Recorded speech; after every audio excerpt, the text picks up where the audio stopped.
Hey everyone, it's Reed. I need you to do me a favor today. I am trying to grow my subscriptions on Substack. I need you to go to the home front on Substack. You can just type in Reed Galen Substack. It will come up. Please subscribe today. I need your help growing the movement and the conversation we're having. And now, on with the show. Welcome back to the home front. I'm your host, Reed Galen. Today, I'm joined by Alex Theodoridis, Associate Professor of Political Science at the University of Massachusetts Amherst and co-director of the UMass Poll. Prior to UMass, he spent time teaching at the University of California, Merced, and at Vanderbilt.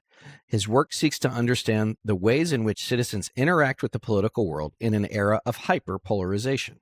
This work has been published in numerous professional journals and been featured in a variety of outlets, including the New York Times, the Washington Post, CNN, and many others. Today, he's coming to us from Massachusetts. Alex, welcome to the show. Great to be with you. All right, so I want to read this story from the Wall Street Journal. This headline: Democrats get lowest rating from voters in 35 years, Wall Street Journal poll finds. Republicans preferred on most issues that decide elections despite unease with Trump over the economy, tariffs, and foreign policy. So, Alex, what I am trying to understand in my old world brain is how Donald Trump can be well below 50%. Republicans can be doing things that voters broadly believe will be bad for them, and yet somehow Democrats are still the ones who are falling behind. Yeah, I mean, I think in general there's a lot of dissatisfaction with both sides. One thing I will say is that from a public opinion standpoint, approval ratings, whether it's of the party or whether it's of the president, are not the same measure, essentially, that they were, back when guys like us were cutting our teeth. As recently as the George W. Bush administration, a president could get up to a 90% approval rating. That's just not possible anymore.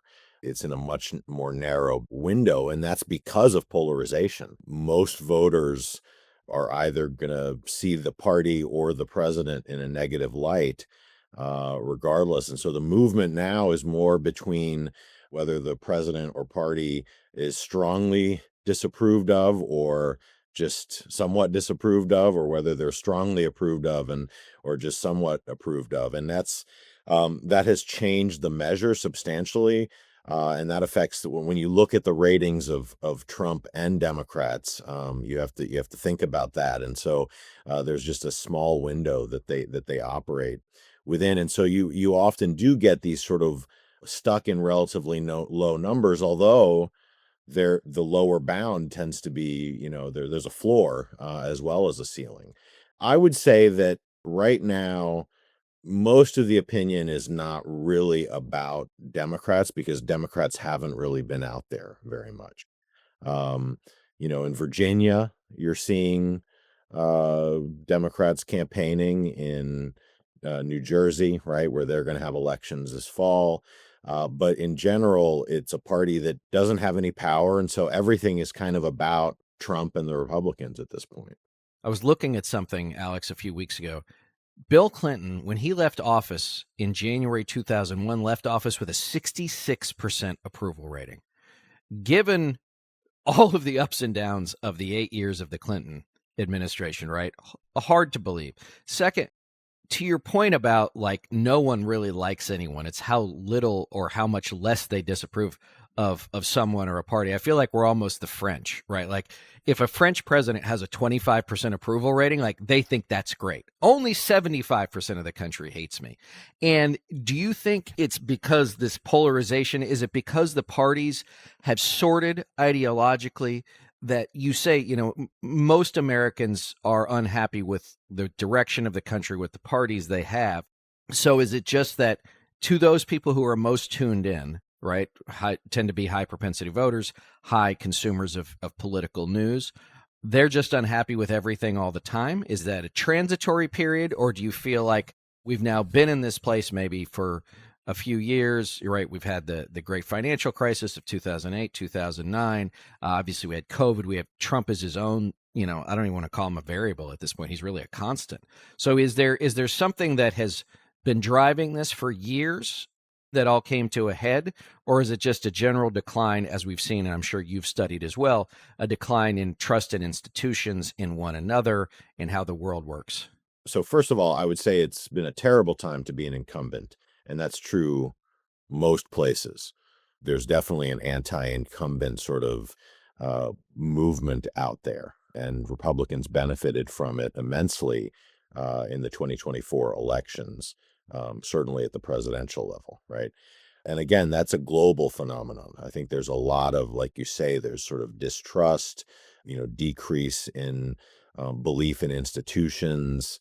All kinds of institutions have suffered this decreased in trust, and I just think that that's been a general phenomenon. I think probably the pandemic contributed quite a bit to that. This has not been a great 10 years for the world, really, in a lot of different ways. And so, yes, I think that exists out there. I think that a lot of people take that as, oh, well, people just don't like the two parties, and so we need a third party. While it is true people are dissatisfied with the parties, everybody sort of assumes that, oh, we need a third party, it's going to be in the middle. And no, all of those people are not in the middle who are dissatisfied with the two Right. parties. They're all over the place. And so, the call is really not for a third party, it's for sort of a multi-party democracy, um, which we're so far from institutionally. I worked in the independent and reform space for a long time, and the parties that I dealt with most, that I actually worked for, and I think we see this with the Forward Party of Andrew Yang, or the No Labels thing, is this unicorn, like, oh, I'm a fiscal conservative but a social moderate, which really means I'm a rich white person. Those are the only people that I think really fit into that. And as I saw this young woman, she's a very funny Instagram sort of creator. She said, when you feel like that, it's like, oh, I feel bad about those things, but not enough to do anything about them. Right. I think that's one.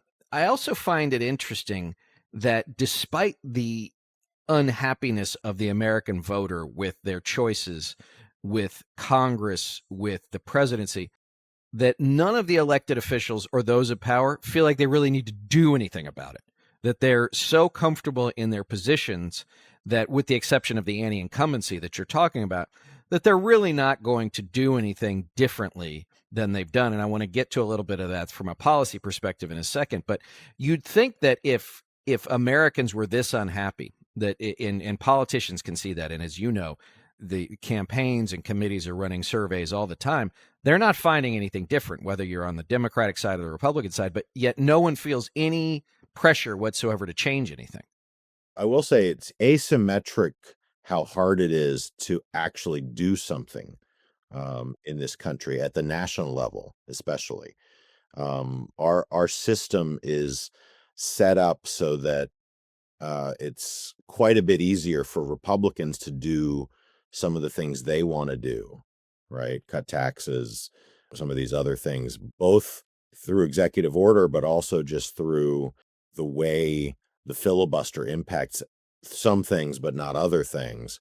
So it's been easier for Republicans to do stuff. And I think this is part of the frustration with the Democratic Party. A lot of the things the Democratic Party wants to do are things that are going to be very hard to do in a political system with two parties that has this tremendous amount of parity, where nobody's going to have Congress by a huge margin. Nobody's going to have the Senate. Certainly not Democrats are not going to have the Senate, by a filibuster-proof majority anytime in the future, right? And so there's a lot of stuff that I think people would like to see done that they sometimes vote for Democrats to do, and then they don't see them happen. And that leads to a lot of frustration, I think. Yeah, I would also say for the establishment parts of the parties, and the Republican establishment has basically been subsumed or consumed, depending on how you're looking at it, by Donald Trump and the rest. And the establishment of the Democratic Party are really policy-wise often not that far apart, I think, especially on issues related to the economy and issues related to the ability for corporations to sort of do as they will. And I think about that in the context of the recent cryptocurrency bills that went through with Democratic support. I think 18 Democrats in the U.S. Senate voted for those. I think over 100 Democrats in the U.S. House voted for those. And you've also done some research on artificial intelligence and how voters see AI and what AI regulation should look like, which is, again, if voters know enough, right, they probably have some level of concern. I'd say probably more about AI than crypto. But let's talk about what you're seeing in issues like that, because I think that's another concern or frustration for what I would say is the Democratic base is every time you have the opportunity to say no to something in this regard or no to something that Trump and the Republicans are pushing, you don't do it, you go along with it, or at least enough of you go along with it. So, well, what we saw on artificial intelligence is a lot of anxiety about it among Democrats and Republicans. Now, I think you're right. I think people don't entirely know what it is, right? And they've seen the Terminator, and Skynet. we're old enough to have seen 2001, Space Odyssey. I don't know that most people are anymore, but there's this anxiety out there, and some of it undoubtedly is overstated, but some of it may not be. And as we see over and over again in our system, right, the voice of the average person in terms of this doesn't carry the same weight as the voice of interests that are involved with this. Now, part of that is because the interests, the companies that stand to make a lot of money that are involved in this. Yeah, I mean, yes, in fact, they do know a little more about these technologies, but they also have an obvious, conflict of interest. But their voices are more powerful, right? The affluent voices have a lot more power in our process and have the ears of princes when it comes to these issues. And so, yeah, I mean, you see there was this populist push to have some regulation of AI, and that really got pushed back. And that's just one example. There are lots of other examples, and that was like you say, that was really kind of a bipartisan thing in a sense. This goes to my point. I'd like to hear what else you have to, what else you learned on the concerns around the AI front. Yes, there's, the HAL 9000, right? What are you doing, Dave? Right. And right. there's Skynet, and there's the Matrix. All of the things that art reminded us could be possible. Now reality's catching up with. But the other part on the AI side is that the AI companies and Sam Altman and all these people are saying, we have to have this, we have to have this, we have to have this, going back to, say, 1996, when Bill Clinton and Newt Gingrich made a proactive decision to, unshackle cybernetics or the internet. Nobody knew what to call it then. But now, like, we have something that says, okay, look, we know what this has led to, right? Good, bad, and indifferent. We know even less about what this could lead to. But the other part, Alex, is on the societal front, the sociological front, is AI could be the first technology, maybe in human history, in which there are not more jobs created out of it, that there will be less jobs because of all of the things that it can do. And, we're also already seeing this with the idea of, very young college graduates who thought they were going to go into the information space or whatever it was, and now you don't really need those. And it doesn't seem like there's any conversation taking place on that side of the ledger, that, like, what's going to happen actually if this displaces, millions of people who went to college, did what they were told to do. Now it's not working out. And the conversation that does exist tends to be about things that are, pretty hard to achieve politically, right? The answer you usually get is sort of universal basic income. Not everyone's going to work anymore, and we're just going to have the AI running our economy and running all sorts of stuff, and the rest, everyone else will be like a barista or just receive universal basic income. And those may well be conversations that we sort of have to have. My suspicion is that this is going to be like most other things, where we kind of move in a certain direction. We don't know exactly what it's going to lead to. Humanity kind of adjusts to it, and then we deal with the consequences sort of on the other side, because that's what we tend to do. Now, part of that is because of the U.S. structure and the U.S. system. We talked about how, moneyed interests have disproportionate voice in our system. But beyond that, it's a system where it's very difficult to do things, right? have one group in power and then another group in power, and especially with this polarization, that leads to big swings in what elites want to do, what elected officials want to accomplish. And it's a system where it's just incredibly difficult to get anything done to begin with, right? It's a system with a lot of entry points where there are a lot of stakeholders, and it's very hard to get things done. But beyond that, I mean, this is a question that is a global question, right? It's like, sort of related like with the environment and other things where, we don't make these decisions in a vacuum. And so elected officials are having, trouble figuring out exactly how we ought to deal with that, right? That's what you hear all the time is like, look, China's doing this, and we can't be left behind. I hear that a lot. Well, this is the global race. Whoever controls AI will control everything. And I spent a lot of time reading all day long, and I don't know what that actually means. I mean, I could basically okay, so yeah, China will move faster. They will do these things, but right, they got 3 times the number of people we do, right? So like they can't afford to have 700, 800 million people out of work, right? Not doing anything. And I would venture to say, let me be the tribune of the people here for a second. Tell me why it matters. I'm not saying I don't agree. I'm just saying I don't think that we, as those who have voices or those we elect, do a good job of explaining why, it's okay for all these billionaires to go out and say, you should let us do whatever we want. By the way, we're also going to go dig bunkers just in case it all goes to hell in a handbasket, and good luck to you. I don't understand. Like we seem to take, to your point, like the crazy Bond villain role very seriously, as opposed to the millions, perhaps billions people, as you notice, who are going to be affected personally and say, well, good luck to you.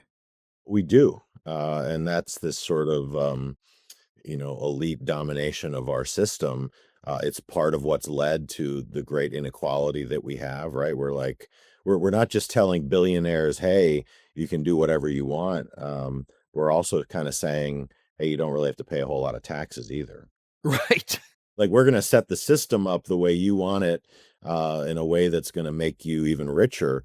And we're not going to expect you to pay that much more into it than other people. And so, what happens, I think, is eventually you anticipate that you get to a point where voters are fed up and they go for populist candidates. And I think that's partly what happened with Trump. I mean, I think that's the appeal of Trump. I think it's misguided in terms of what he's offering, right? You see, like in the legislation, and what he's doing, it's not stuff that's benefiting his base, right? Except in symbolic ways, that they sort of eat up. The people who are benefiting are the same people, right? The same people who have benefited in the past. But that's what you see, and you either see like an extreme left or an extreme right populist movement, and we've seen one, I think, and who knows, maybe you'll see another one pop up on the left. Well, and that would appear to me to be where we're headed, simply because if you look at a lot of the research that I've looked at coming out of what happened in the 2024 presidential election, the Democratic Party, like they lost ground with everybody, and not just like guys like me who used to be Republicans, right? Who maybe went across the line for Biden in 2020, probably didn't in 22. Maybe they did at the state level, but not at the federal level. And now they're like, this is what you're leaving me with? You're leaving me with Donald Trump or a bowl of vanilla ice cream that's really like, I don't even believe what you're saying. And so for me, when I look at these surveys, that my friends send me that they've conducted, they're really, really focused on the independents. I think that makes sense. But it seems to me that they're whistling past the political graveyard here, Alex, which is their base is sort of like, we stayed home last time. I don't know why you think we're not going to stay home again. Yeah, I mean, I think one thing that people like us who are obsessed with politics have to remember is that most people aren't, right? Most people aren't paying that much attention to politics, and that's probably rational, right? For the average person, when they get up in the morning, when they start their week, when they start their month, there are probably, 100 things that are going to have more direct impact on what they need to do in their lives than politics. And so it's not very top of mind for a lot of people. We have this illusion that it is because we live in bubbles of, people who are constantly talking about politics and want to talk about politics a lot. And I think that that's important to remember, but for the most part, these things, you'll get a political entrepreneur who's an elite who pushes a certain agenda. And in the case of the Republicans, it happened with Donald Trump.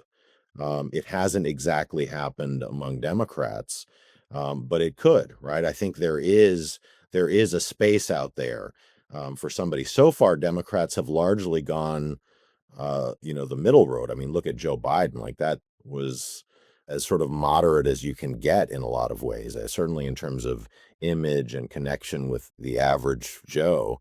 But that hasn't happened on the Republican side. On the Republican side, you really have had this push where the people in charge are the people saying the extreme stuff. So it's been asymmetric, and I don't know, maybe it will continue to be asymmetric. It's problematic if that's the case. But my suspicion is you'll start to see that more on the left as well. Let's talk about that conversation, because that's the one thing that I see with, let's talk about New York City, which I will preface, New York City, very blue, one city. But to see the reaction of the establishment Democrats in response to a Zoran Mamdani, victory in the Democratic primary, and almost reactionary, right, in some ways, right? It's like, well, if you guys elect him, I'm leaving. And then on the flip side, you have the Bill Ackmans and all these other people saying, I'll spend whatever it takes to beat the guy. I mean, I've spoken to some very wealthy Democrats who said, I'll vote for the Republican. I'm like, you're going to vote for Curtis Sliwa, the guy in the beret?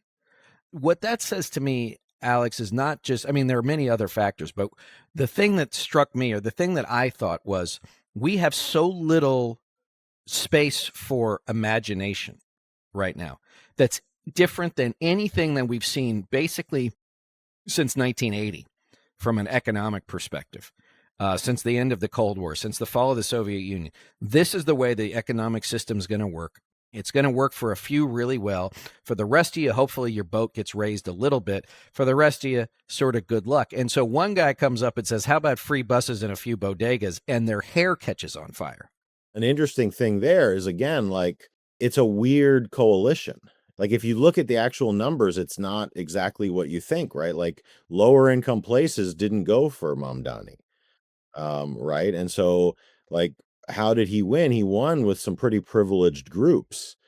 It's sort of this populist movement not driven by the working class, in a sense. This, like, working class populist movement that's not really, that wasn't really driven by the working class. Now, you can say that's because, Cuomo was better known. But I think it's also because he was focusing on some stuff that a lot of people care about, right? It's not just like, as you say, free buses and rent control that is going to sell, although I think some of those things can be popular. Whether they're good policy or not is another question. But some of those things can be popular messages. But there is also this desire for safety, and other stuff among key Democratic base, groups. And as you say, of course, like, everyone tries to extrapolate everything to everything else. And so the idea that, a message that worked to beat a very flawed candidate, what is it? What is it with these guys? You've worked with politicians probably more than I have. Like they always say, like, this is not about me. And But it clearly is, because you wouldn't put your name on the ballot. It doesn't say candidate A on the ballot. It says Alex on the ballot. Like, it really needed to be Cuomo. He had to take one for the team every now and then. Exit stage left when it's time to exit stage left. So Tim Miller wrote a book a few years back, sort of a travelogue through his political career, and he spoke to Chris Christie, former governor of New Jersey, and he asked him that. And for Christie, he said it's about being in the game, and that's why he ran for president, and that's why I think he's got a gig with CBS. It's the same thing with what Mitt Romney said in his biography, which is, for so many of his Senate colleagues. They have made all this money. They have been successful. Politics was the last thing. And now that they've gotten there, Alex, leaving the U.S. Senate, not for him, but for the rest of them, would be akin to death, that they wouldn't be thought of. They wouldn't be in the national discourse, that other people wouldn't want to come see them and basically whisper in their ear that we need something from you. And so, I mean, I think that's the Cuomo thing too, is like he left office. He's probably looking back, watching others going, if I just stuck it out, I probably would have been fine, which unfortunately is probably true. But here's to your point, like, he's not even a New Yorker, right? Like, he never even lived in the city, I don't think. And Mom Donnie, sometimes to your point about the extrapolation, sometimes we overcomplicate these things.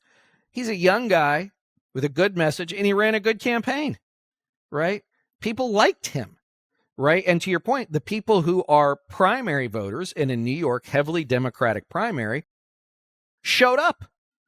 And they said yes. But the other part I want to get to, because I was thinking about this as you said it, is the law and order, the need for security. Mamdani's taken a lot of hits for having said defund the police, which I think anybody with a rational bone in their body should admit right now, probably one of the stupidest things ever to say politically in the whole world, because people don't want no cops, they want better cops. Yeah. Certainly not a popular message, right?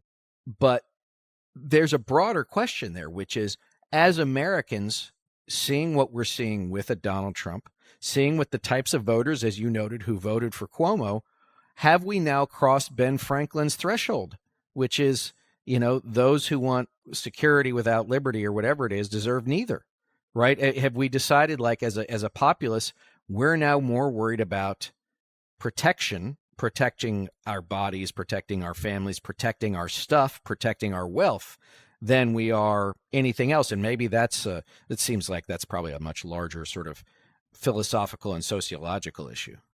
Well, I would say that one of the things this election reminded us of, and I don't think this is new, I think it's always been true everywhere, not just in the United States, is the reality is, and this is a vulnerability of democracy as a system. People are going to care more about when they go head to head. People are going to care about material things over post-material concerns, right? So what does that mean? Well, basic things like what we just saw. Inflation is up, and people are having a harder time, who are going paycheck to paycheck, getting their groceries, providing the things that they want for their family. They're just having a harder time doing it. You don't have to be, starving in the streets to be stressed by something like inflation that isn't countered by an increase in salaries. That's something that stressed a lot of people. And so even when they're not existential material concerns, they tend to trump abstract post-material concerns like democracy. And so if your message is, hey, if you elect this guy, we're not going to have a democracy. Oh, and by the way, he was already president for 4 years, and we're campaigning right now. That's a hard sell to people who are like, I'm extremely frustrated here. My grocery bill has gone up by $200 a month, and everything else, my income hasn't gone up by $200 a month, right? Or it's gone down, or now I'm having to work a second gig as an Uber driver or whatever. And so all of those, I think we've already known that for a long time, which is why parties have to be cognizant of that. Politicians have to be cognizant of that, and make appeals to things and deliver on appeals to things that will benefit people's material concerns over these sort of more esoteric concerns. That's a rule that really hasn't changed. We sort of lose sight of it sometimes. Some people people like us who sort of look at democracy and think about it all the time and probably aren't living paycheck to paycheck, and see the threat that Donald Trump has presented. We are a less democratic, lowercase d, country than we were before Donald Trump went down that escalator. I think that's it's hard to argue that that's not the case. We're much more in the like competitive authoritarian kind of space now, and I see that, and that seems horrific to me. But again, that's very abstract, right? That's very esoteric. And if you're not thinking a lot about politics, that those are not going to be appeals that are going to resonate with you when you've had Joe Biden in office for 4 years, and inflation has caused problems for people.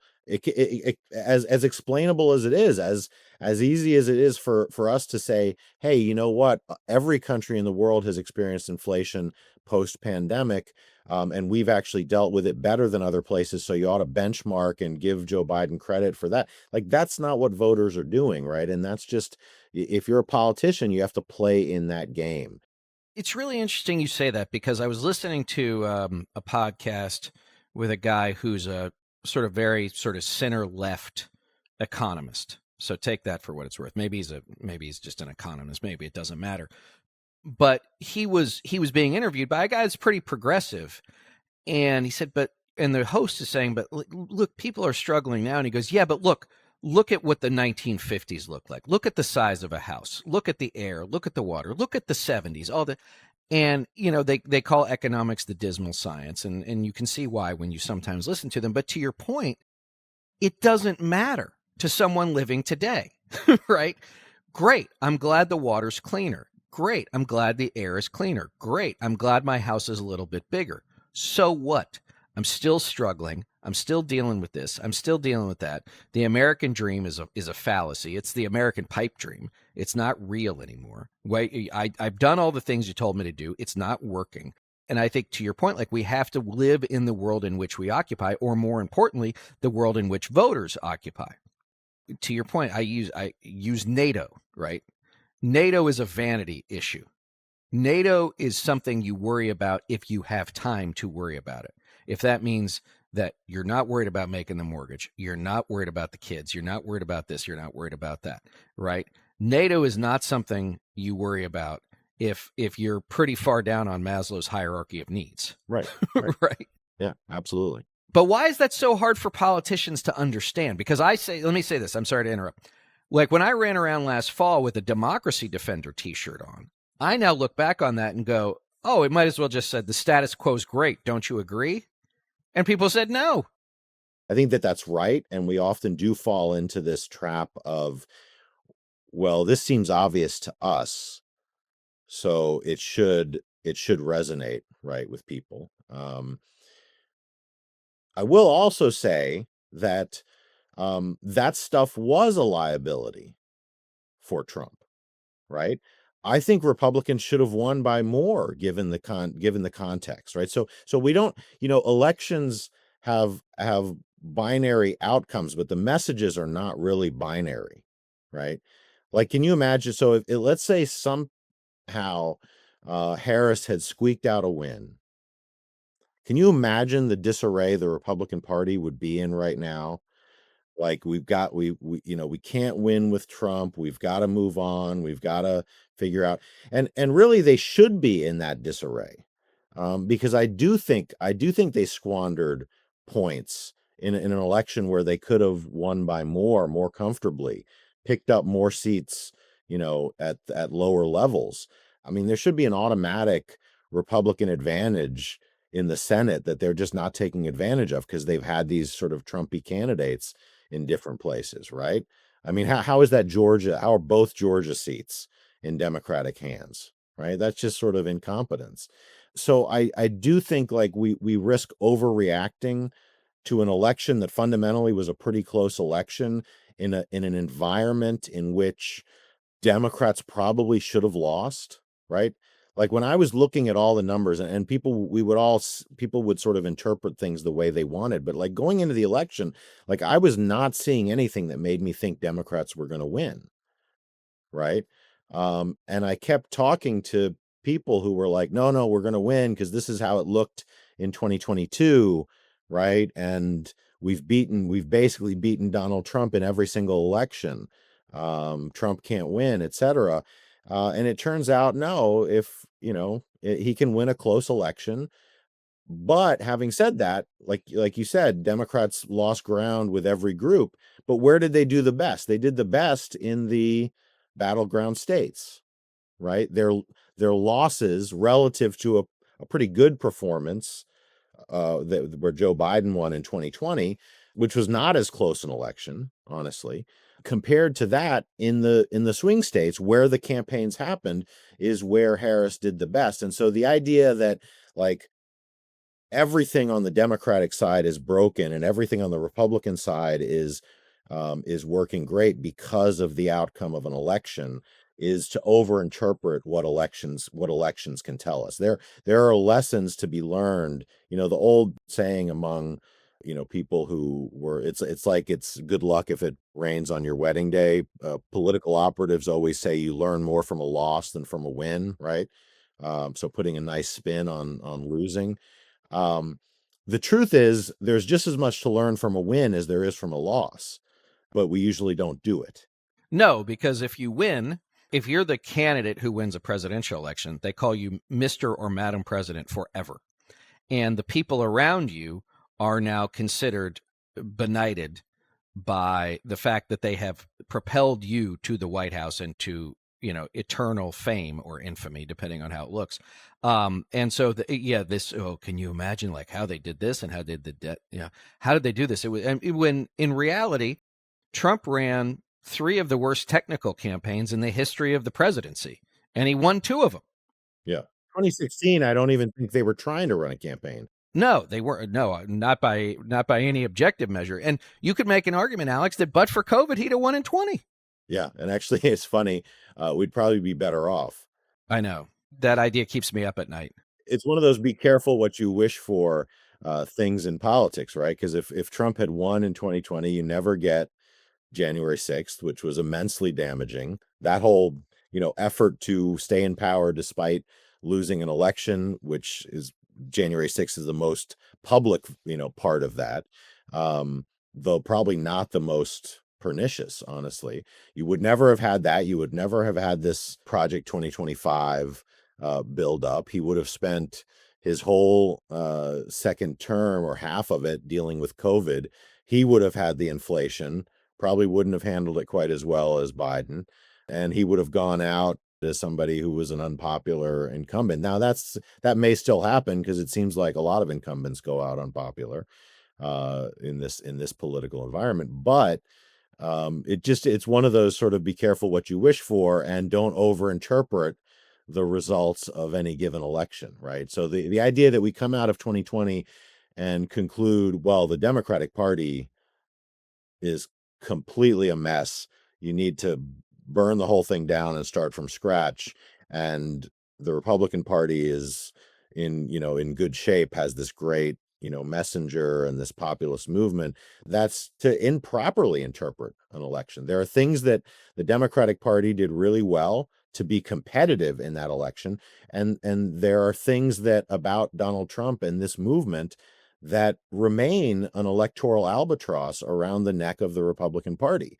And a close victory in an election that was going to be close no matter what, right? Relatively close. Right? I mean, you're not getting any 1984 elections or even 1988 blowouts, right? You're not getting that. Doesn't exist today in the current polarized moment with the level, which is a polarized moment characterized by extraordinary parity over the last 25 years on the national level. And that, by the way, is not an accident. That's part of the cycle, right? That parity contributes to the polarization in terms of the way people talk, the way people operate, how legislators operate, how politicians speak to masses.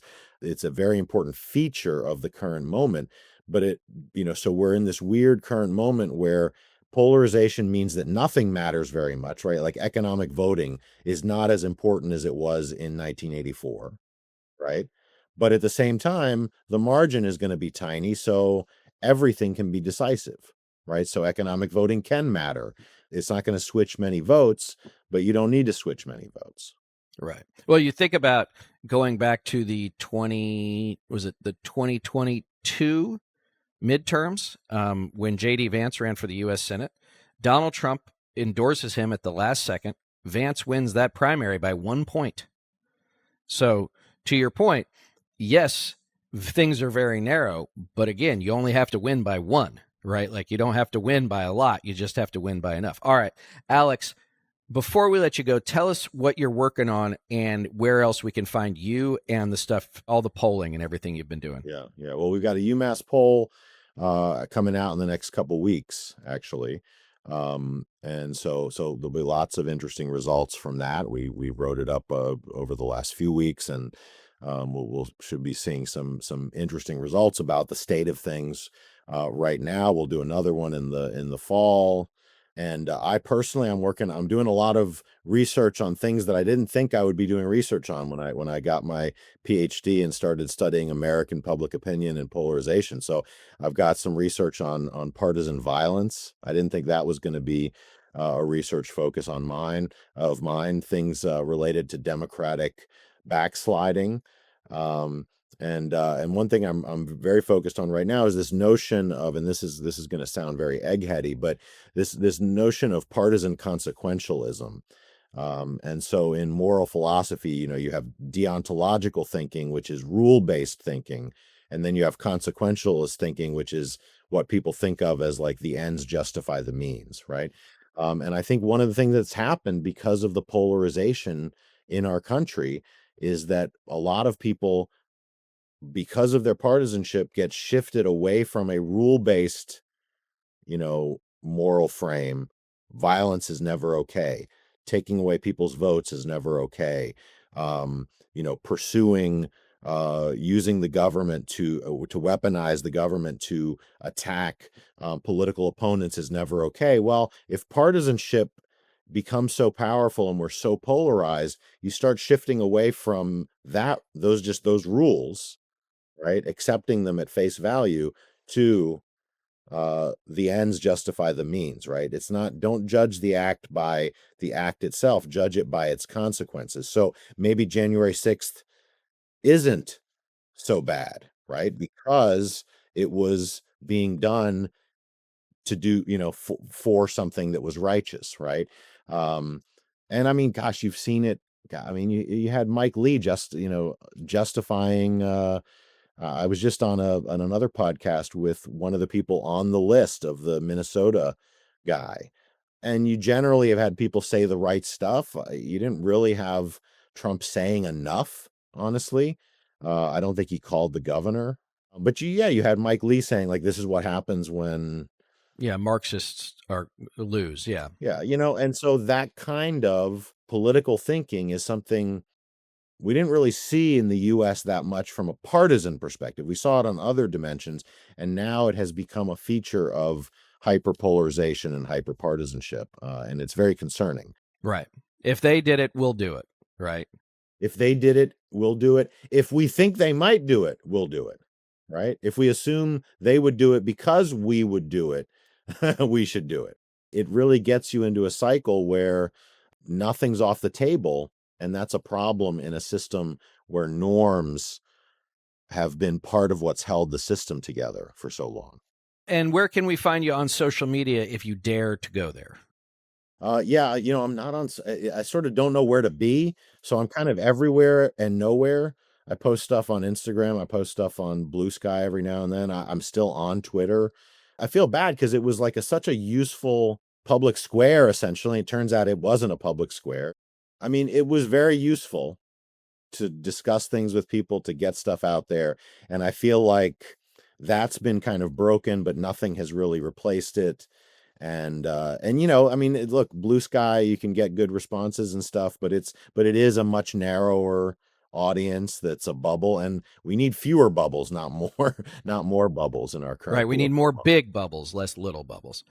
Well, as speaking of which, bubbles, I am on all of those things at Reed Galen, except on the Meta products, Instagram and Threads at Reed_Galen USA, and of course on Substack at the Homefront. Alex Theodoridis, thanks for joining me. My pleasure. Thanks, Reed. And everybody else, we'll see you next time.